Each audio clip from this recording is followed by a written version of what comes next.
What's going on, guys? This is Himesh here with Game Explorio, and today, you know what? Let's talk about the elephant in the room. Last of Us Part 2, the story was leaked, right? So everyone was talking about it, and I thought maybe I should give it a shot as well and give you my ideas. Now guys, if you haven't checked out the leaks, here's a tip for you. Don't, because it will ruin the whole game for you. Why do you do that to yourself? Just out of curiosity? Guys, just wait 19 days. It's gonna be released. You can enjoy the story when it is released. So please stay away from any leaks. You know what? I did it for you.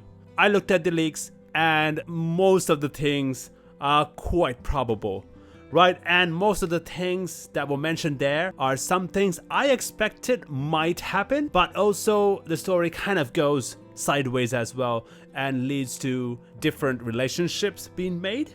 I'm not gonna spoil anything, right? And there are some conflicts between parties involved, right? So there's that. Apart from that, guys, now what I heard from the directors, creative directors, is that now Last of Us Part 1 was more of a linear experience, right? Because we were going from one storyline to the other and exploring the world as it is, and also seeing how this relationship, this bond that Ellie and Joel has progressed. But Last of Us Part 2 would be quite different from what we saw in part 1. This time around, it won't be quite a tunnel-like or a linear experience, but it'll have several plot lines that will be connected together. So what I'm trying to say is it's not gonna be a linear experience.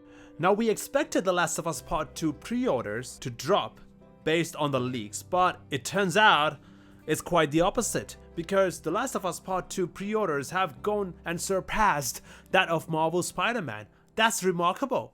Within a span of a year, as I said in the previous video, Spider-Man was able to sell about 13 million copies, right? I think it's gonna come close. Last of Us Part 2 is gonna do as much or even better than Spider-Man did. So that's gonna be remarkable. So the pre-order sales has not been affected by the leaks that were roaming around, and we got to know that the leaks were not released by a disgruntled employee or anyone inside or anyone affiliated with Naughty Dogs, but someone has hacked into their servers and gotten data out of the servers and then released to the internet.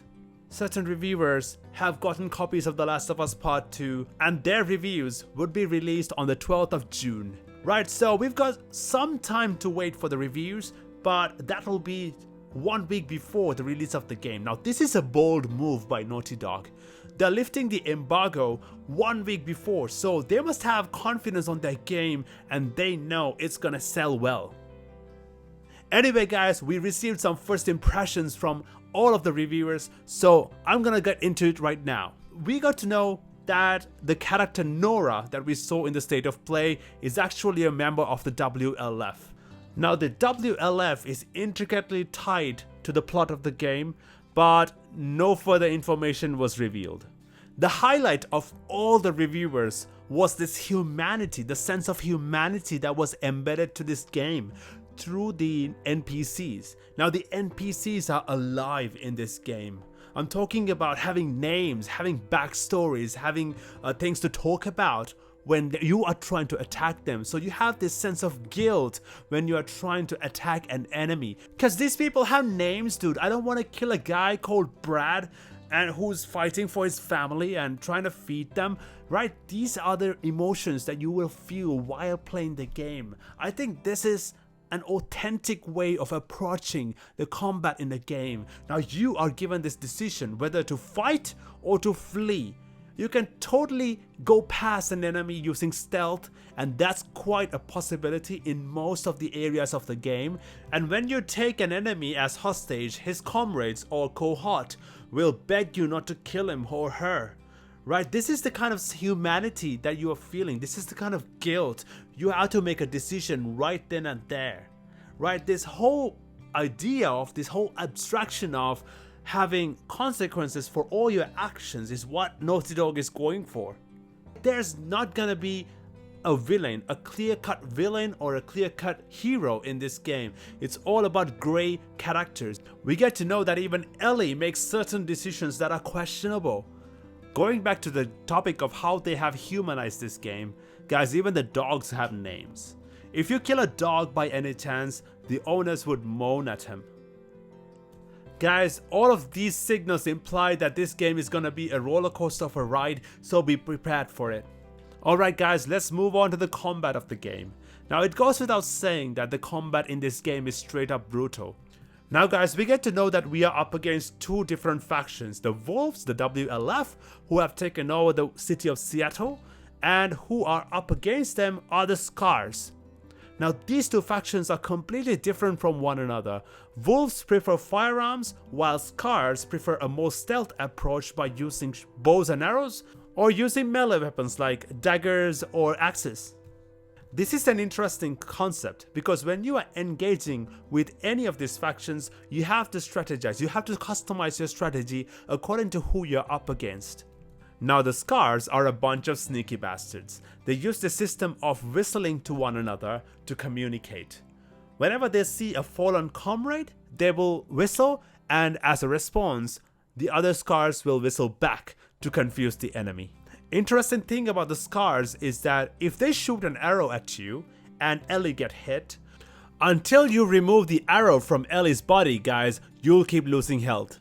So you have to evade the situation, find a calmer place, a safer place, and remove the arrow by yourself.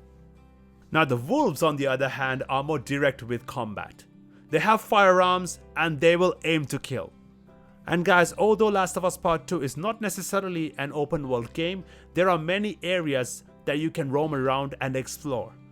Areas that you're not supposed to go to, like inside the staff only section of a convenience store, right? You can find essential supplies. These side sections come with their own side plots, and this is how they expand the story, let you discover the rest of the world. Now guys, going along this realism concept, I found something interesting. Ellie can upgrade her weapons, right? So you do that on a workbench.